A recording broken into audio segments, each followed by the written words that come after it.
The man sitting in seat 2A didn't look up when the young girl stopped beside him.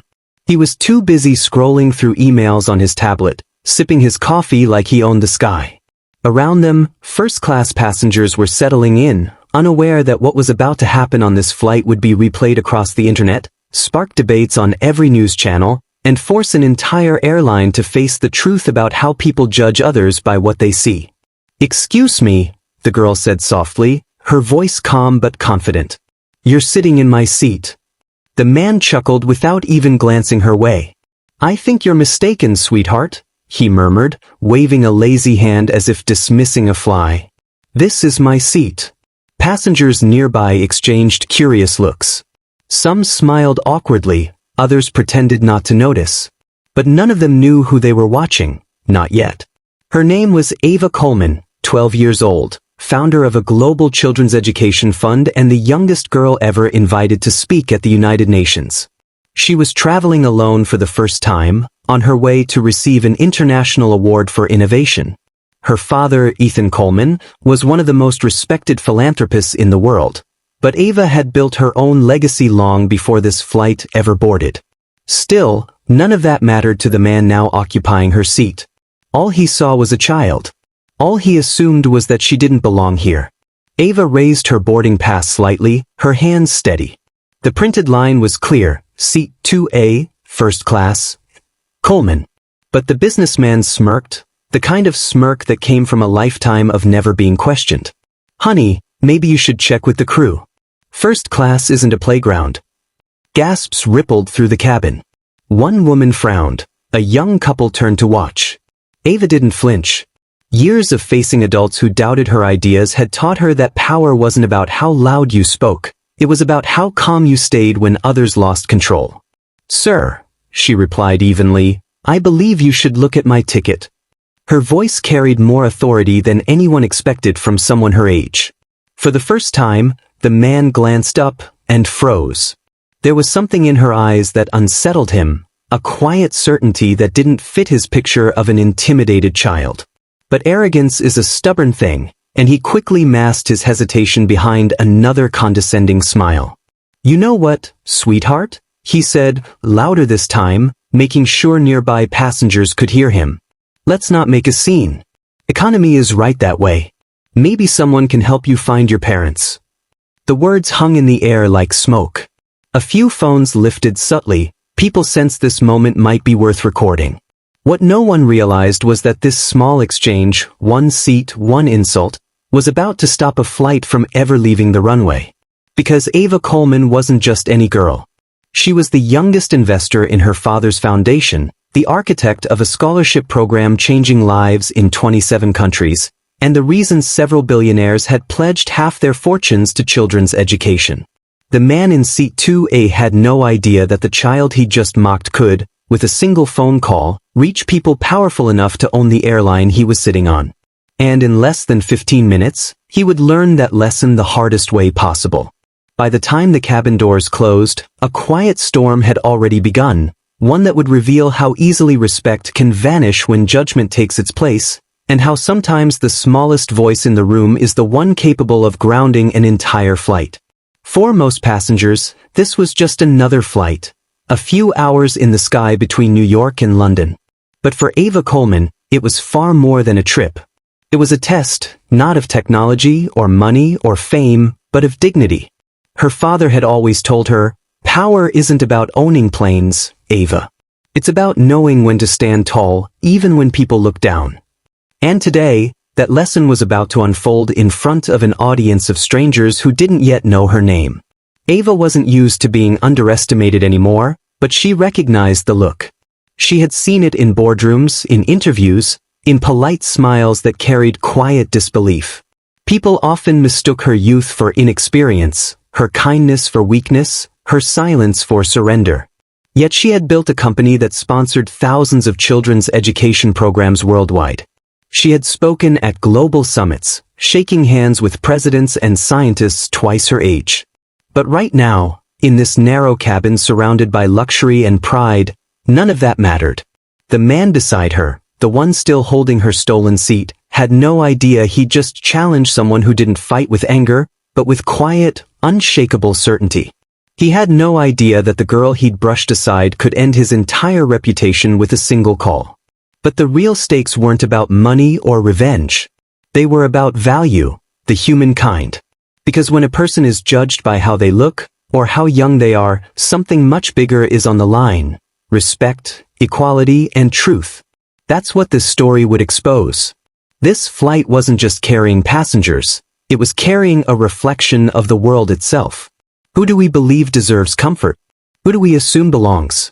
And who decides that? As Ava stood quietly, a mix of emotions swirled inside her, frustration, disbelief, but also a calm determination. Her father had prepared her for moments like this. You will face people who see your skin before your strength, he had once said.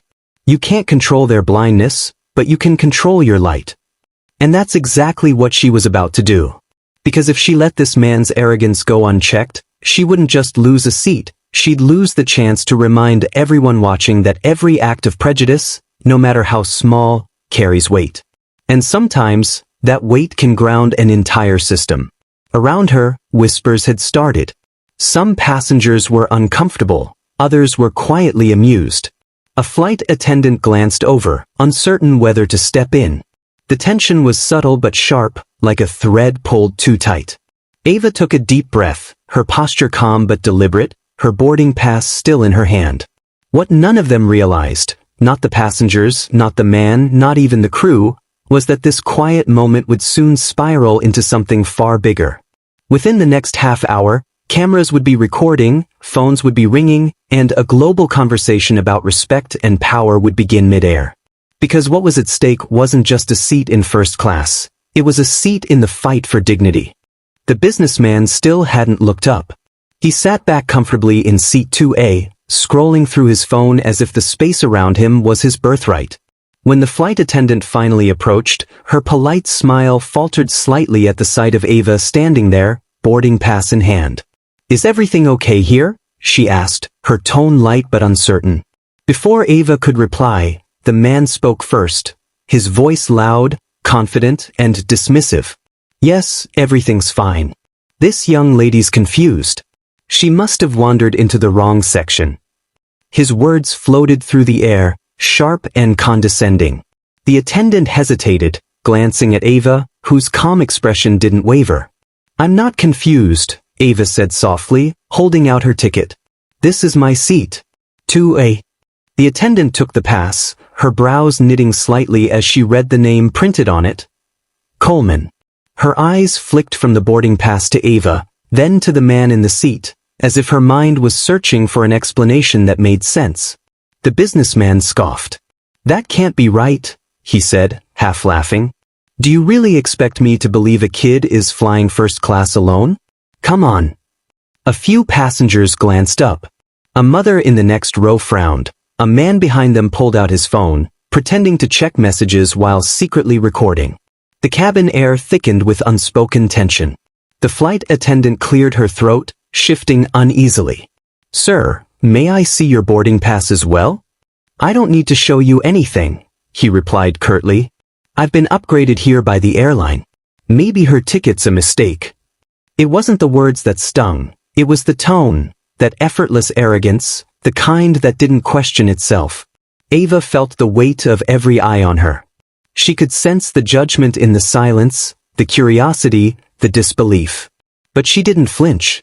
Sir, she said, her voice quiet but unshakable, please move from my seat. The businessman finally looked up, his irritation hardening into anger. Listen, sweetheart, I don't know how you got in here, but this is not the playground. Why don't you let the adults handle things? The corners of Ava's lips curved slightly, not in amusement, but in restraint. She had heard words like that before, from people who confused age with ignorance. But there was something different this time, something colder in the way he said, the adults. You're right, she said calmly. Adults should handle things. Respectfully. The businessman blinked, caught off guard by the composure in her tone. Around them, the quiet whispers had turned into a low hum. Even the attendant seemed frozen between authority and uncertainty. The man leaned back, smirking again. You know, when you're older, you'll understand that life isn't fair. Some people just don't belong in certain places." A few passengers gasped softly. Ava's expression didn't change, but her eyes sharpened. That one sentence, those few careless words, had just shifted everything. This wasn't about a seat anymore. This was about something much deeper, something that had lived in silence for too long. "Maybe you're right," Ava said evenly, her voice steady as ever. "But I believe in showing people what belonging really looks like." Her words were quiet, but the confidence in them was thunderous. The man didn't realize it yet, but that one exchange, that calm defiance, had just lit a fuse. Because behind that small smile was someone with more influence, reach, and integrity than he could ever imagine. Within minutes, his arrogance would turn into confusion, confusion into fear, and that fear would soon ground an entire flight before it even left the runway. The flight attendant stood between Ava and the man in seat 2A, her polite smile beginning to strain under the weight of the moment. The cabin had gone quiet. Even the hum of the engine seemed to fade as eyes turned toward the unfolding standoff. In first class, silence could be louder than shouting. Every passenger could feel it. Something was wrong, but no one yet knew just how wrong it was about to become. "Miss, may I see your ticket again?" the attendant asked, her tone shifting subtly, too sweet, too careful. Ava handed it over without hesitation.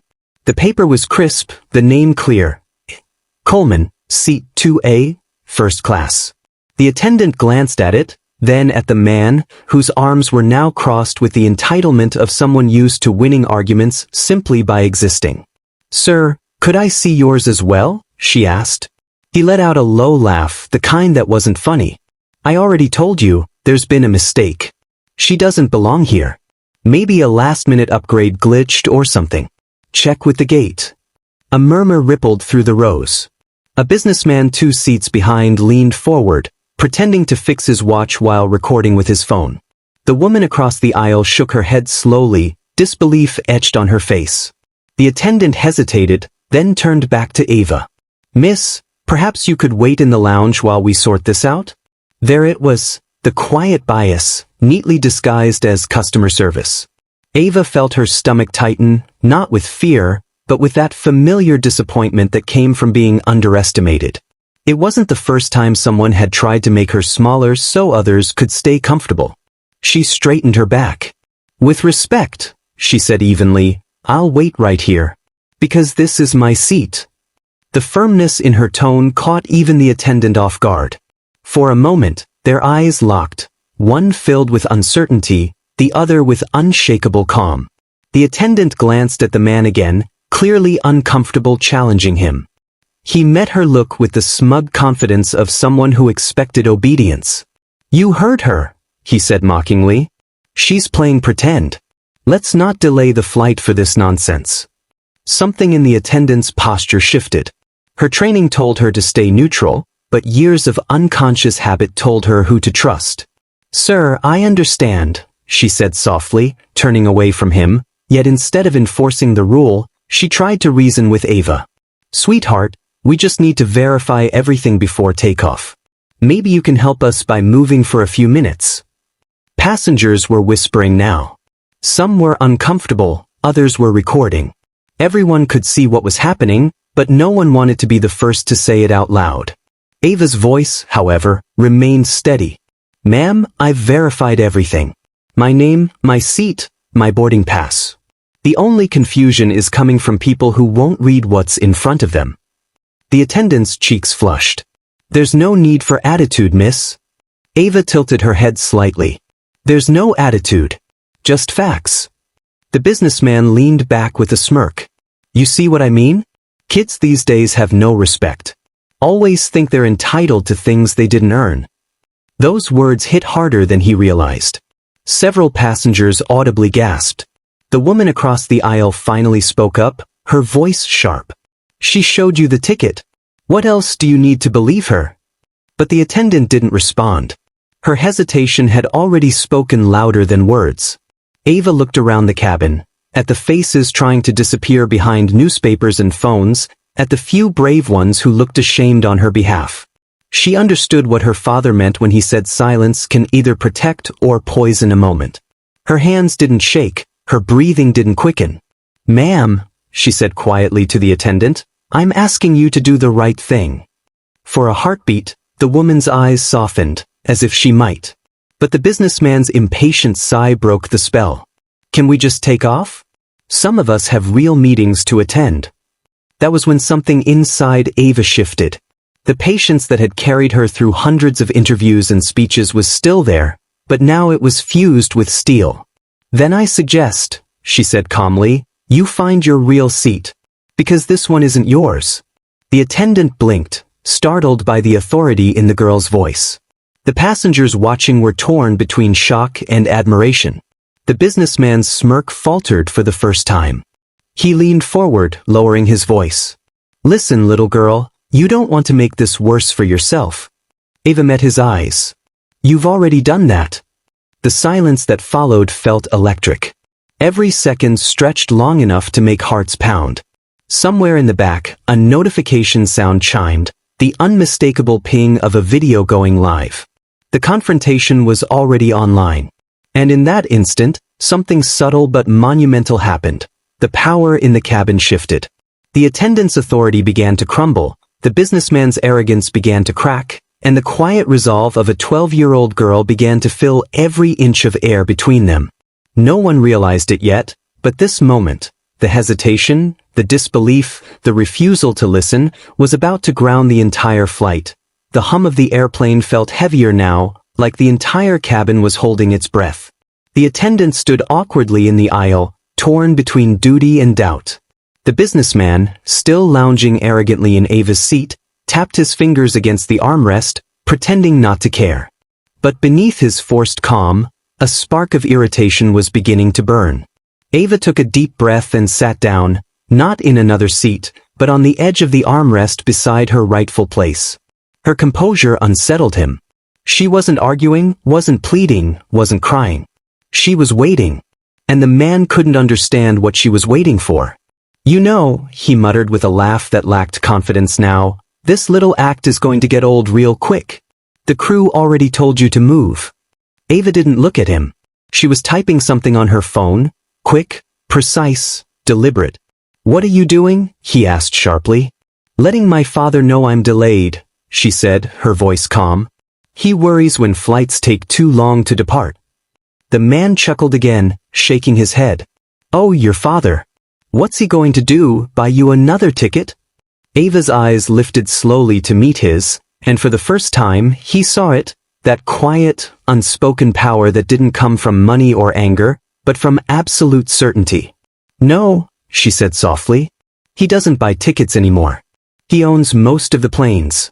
The man blinked, thrown off by her tone. The passengers who had been whispering nearby fell silent. Even the attendant turned her head slightly, unsure if she had heard right. Ava didn't elaborate. She just hit a single button on her phone and held it to her ear. The cabin filled with that familiar ring tone, crisp, confident, echoing in the tense quiet. One ring. Two. Then a voice came through, clear and commanding. "Ava." Every head in first class turned. That voice wasn't ordinary. It carried weight, authority, the kind that made people straighten up without knowing why. "Yes, Dad," Ava replied, her tone respectful but steady. "I'm fine. Just a small issue. Someone's sitting in my seat, and the flight crew thinks it's easier to move me instead of asking him to show his ticket." The businessman's smirk twitched. The attendant's face paled slightly. "Name," the voice on the phone said sharply. Ava looked at the man. "Sir, what's your name?" He scoffed, still pretending not to care. "You can tell your father it's Daniel Brooks. Maybe he can put me on his imaginary no-fly list." She repeated the name into the phone. There was silence for a moment. Then the man on the other end spoke, slow, deliberate, and unmistakably powerful. "Mr. Brooks, this is Ethan Coleman. I believe you're sitting in my daughter's seat." The name hit the cabin like a thunderclap. Gasps spread through the rows. Even the pilot's door cracked open slightly as crew members exchanged looks. Ethan Coleman, the billionaire tech visionary, founder of Coleman Industries, and global advocate for education and equality. His face had been on the covers of every major magazine. His company partnered with airlines, governments, and entire nations. And his daughter, the young girl now sitting calmly beside her rightful seat, was the future of that empire. Daniel Brooks went rigid. Mr. Coleman, he stammered, his earlier arrogance melting into panic. I didn't realize. That's the problem, Ethan's voice cut in coldly. You didn't realize because you didn't care. You looked at a child and saw someone unworthy of respect. You looked at her seat and saw a mistake instead of a person. And now, everyone on that plane will know exactly what that kind of judgment costs. The flight attendant tried to intervene, her voice trembling. Mr. Coleman, sir, I can assure you. You assured my daughter of nothing, he interrupted. You questioned her when she showed proof. You sided with arrogance instead of truth. My company provides your airline's security software. Do you understand the level of oversight that gives me? The attendant's face turned ghostly white. A low wave of murmurs rippled through the cabin as passengers realized they were witnessing something far larger than a seating dispute. Ava remained silent, phone still in hand, calm as ever. Her father's voice softened slightly. Ava, are you okay? I'm fine, Dad, she said quietly. But I think he needs to understand why this isn't just about a seat. Ethan Coleman's tone turned deliberate again. Mr. Brooks, you'll hand over your boarding pass to the crew immediately. The pilot will return to the gate. You'll be removed from this flight, and my legal team will handle what happens next. And to the crew, if you value your company's partnership with us, you'll ensure my daughter reaches London without another incident. No one moved for a moment. Then the intercom cracked to life. Ladies and gentlemen, this is your captain speaking. We're experiencing a brief delay and will be returning to the gate for a passenger issue. Please remain seated. Daniel Brooks' jaw fell open. You can't be serious. But he didn't finish. Because the realization hit him, hard and cold. One assumption, one arrogant smile, and one quiet child had just changed the course of his day, his career, and his reputation. Around him, passengers whispered in awe. Some smiled. Others filmed. And as the engine slowed, Ava finally looked at him and said gently, "This is why you never underestimate people who stay calm when you lose yours." The man didn't reply. There was nothing left to say. Because the moment the wheels touched the runway again, his world would start unraveling. The plane's engines began to hum lower as the captain's voice faded from the intercom. A wave of unease swept through the first-class cabin. Conversations stopped mid-sentence. Coffee cups froze halfway to lips, and even the steady rhythm of flight attendants' footsteps came to a halt. For the first time since boarding, Daniel Brooks looked uncertain. His confident smirk had vanished, replaced by a hollow stare toward the window, where the tarmac lights blinked in silent judgment. Ava sat quietly in her seat now, her seat, still holding the phone in her hand. The glow from the screen reflected softly against her calm expression. The entire cabin could still hear her father's voice on the line, firm and unflinching. Ava, Ethan Coleman said, the captain has confirmed. The plane is turning back to the gate as we speak. Stay calm. I'm proud of how you've handled yourself. Yes, Dad, Ava replied softly, though her voice carried the strength of someone twice her age. Daniel Brooks turned toward her, his lips parted as if searching for the right words to escape the mess he'd created. Listen, I didn't mean any of that. It was just a misunderstanding, okay? You know how travel stress gets. Ava didn't even look at him. She had no interest in hearing excuses crafted out of panic. It wasn't just about her anymore. It was about what that seat represented. Dignity, respect, equality. All things that should never depend on what someone looks like or how old they are. When the plane finally came to a halt, the air inside felt different, heavier, charged. The sound of boots echoed from the jet bridge outside. Every passenger turned toward the front as two security officers and a senior airline executive stepped on board. The lead officer's expression was neutral, professional. He didn't need a briefing. The viral video already spreading online told the entire story. Mr. Daniel Brooks? The officer said firmly. We need you to come with us. The businessman's face drained of color. This can't be necessary, he stammered. I didn't do anything illegal. The airline executive, a woman in a dark navy blazer, folded her hands calmly. Sir, your behavior was recorded by multiple passengers and reported as discriminatory and disruptive. You'll be removed from this flight immediately while we conduct an internal review. The whispers began again, louder this time. Dozens of eyes followed as Daniel Brooks stood up slowly, his arrogance now replaced with visible shame. His hands trembled slightly as he reached for his bag, avoiding eye contact with everyone. I'll file a complaint, he muttered, though even he didn't seem to believe his own words. The officer's voice stayed even. You're welcome to do that after you deboard, sir. As he stepped into the aisle, a quiet murmur spread through the cabin. Phones raised discreetly, cameras rolling. His fall from confidence to humiliation was being documented by every angle. He had walked onto this plane with pride. Now he was walking off it as a warning. But the reckoning didn't end there. The flight attendant who had doubted Ava stood frozen near the galley, pale and silent. The airline executive turned to her next. Miss Turner, is it true you asked this passenger to move despite having verified her boarding pass? The attendant's lips parted, but no words came. Her silence was answer enough. Effective immediately, the executive said, her tone clipped. You're relieved of duty pending review. We don't tolerate bias in our service or our judgment. The woman nodded weakly, eyes glistening as the reality of her mistake sank in. She had thought she was maintaining order, but in doing so, she had betrayed the very principle her job was built on, fairness. As both of them were escorted off the plane, an unexpected sound broke the tension. A slow, steady clap. Then another. Then more. Within seconds, passengers across the cabin were applauding.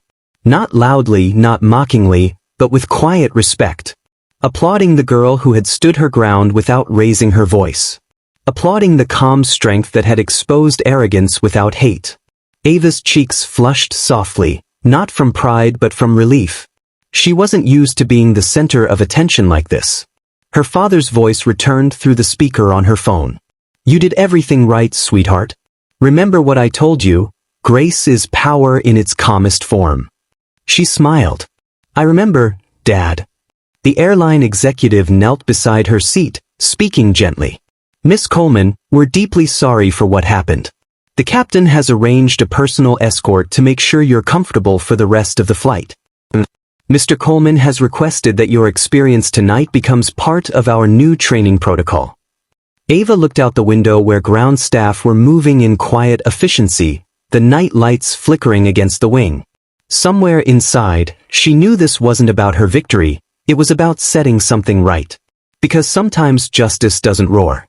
Sometimes, it lands softly in the form of consequences that remind everyone watching that respect isn't optional, it's required. When the cabin doors finally closed again, and the plane began taxiing for takeoff once more, a calm silence filled the air. The passengers sat taller, more thoughtful. Every one of them had seen what prejudice looked like, and what dignity could do to it. Ava placed her phone down, exhaled slowly, and let herself smile. This flight had been delayed for a reason. Maybe, just maybe, it had given the world one more lesson about what it truly means to belong. The engines roared softly as Flight 828 lifted off the runway once again, slicing through the night sky with a calm that hadn't existed an hour earlier. The lights inside first class glowed warmer now, softer, almost peaceful. For the first time since boarding, Ava sat back in her rightful seat, 2A, the seat that had cost her nothing less than patience, courage, and quiet strength. The world below her shrank into glittering points of light, but her thoughts stayed grounded. She wasn't thinking about headlines or viral videos. She was thinking about the faces she'd seen, the passengers who had looked away, the few who had stood up, and the man whose arrogance had turned into regret. Every one of them had learned something tonight, even her. The flight attendant's replacement approached her gently, placing a warm drink on the tray.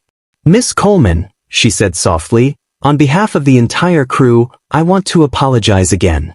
What happened shouldn't have happened, not to anyone. Ava nodded, her expression kind. Thank you. I just hope next time, the person in my place doesn't have to prove they belong before they're treated with respect. The attendant paused, her eyes glistening. That's exactly what our company needs to remember. Ava smiled faintly, then turned to look out the window. Clouds rolled beneath the wings like waves of cotton. She thought of her father's words. Grace is power in its calmest form. She understood them better now. Power isn't loud. It doesn't shout or threaten. True power is quiet, composed, and impossible to ignore. She opened her tablet and began typing a note addressed to her foundation's board. New initiative, first seat. Her idea was simple, to use the experience she'd just lived through to educate, train, and inspire airline staff and travelers around the world about unconscious bias and respect. If change starts in one seat, she wrote, then maybe someday, it can fill the whole cabin. Around her, passengers were beginning to relax. A woman across the aisle caught her eye and mouthed, "You were amazing." Ava smiled politely but humbly. She hadn't done this to be amazing. She'd done it because silence, if left unchallenged, becomes permission. The flight cruised smoothly above the clouds, but the real turbulence, the one between arrogance and empathy, had already settled. People leaned back, thoughtful, some even ashamed of their earlier inaction. The lesson lingered heavier than any announcement. Dignity isn't given by a ticket, it's something every person carries, and every other person is responsible for recognizing. Hours later, when the plane touched down in London, the first-class passengers didn't rush to disembark. They waited as Ava stood, her small backpack over her shoulder, her poise unshaken. Some clapped again, softer this time, not for drama, but for respect. Even the captain stepped out of the cockpit to greet her. "Miss Coleman," he said, voice filled with quiet admiration, "thank you for reminding us what leadership really looks like." Ava simply nodded. "Leadership isn't about being first," she said. "It's about making sure no one gets left behind." As she walked down the jet bridge into the cool London air, flashes of cameras met her. News had traveled faster than the plane itself. But she didn't stop for interviews or photos. Her story wasn't about fame, it was about a message that belonged to everyone who had ever been told they didn't fit in. She looked up at the night sky one last time, whispering a single line to herself, the same one her father had once said to her before her very first speech. "Never forget, the world can try to seat you anywhere it wants, but you decide where you belong." And as she disappeared into the crowd, that message stayed behind, on the plane, in the passengers' hearts, and soon, in the millions of viewers who would watch the story unfold across their screens. If this story moved you, take a moment right now to like this video, subscribe for more real stories that prove kindness is strength, and share it with someone who needs a reminder that respect has no price tag. Dizzy. Tell us in the comments below. Globe showing Europe, Africa. Have you ever witnessed someone being judged unfairly? What did you do, or what would you do now? Your words can spark the change the world still needs. One seat, one story, one act of respect at a time. Red Heart.